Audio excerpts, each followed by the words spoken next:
Reduce population. Every 15 years God releases millions of monsters. Humanity tried to fight them, but monsters are stronger, people can only hide.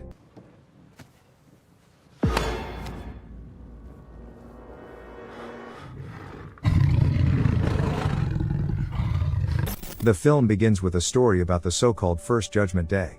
Then, from the depths of the earth, from ordinary minds, hordes of monsters poured out.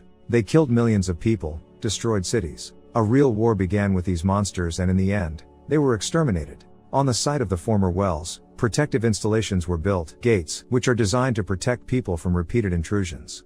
15 years have passed. The world was able to recover a bit from the experience. One of those who were lucky enough to survive is Laura.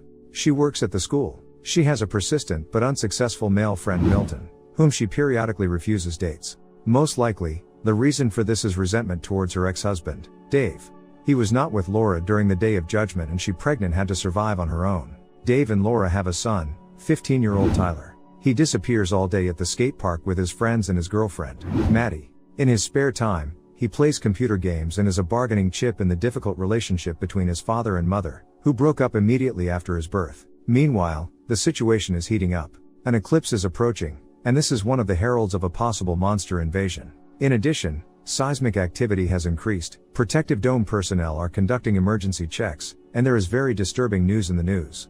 Mass extinction of fish began everywhere. The same thing happened the day before the First Judgment Day. Migration is another alarming signal. Everything is repeating itself, as it was 15 years ago.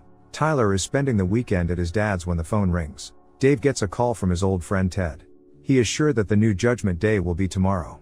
He insists that Dave urgently take the family and come to his shelter before the eclipse. Meanwhile, the first monster appears under the protective dome, quietly sneaking up the stairs. At this time, Laura calls Dave.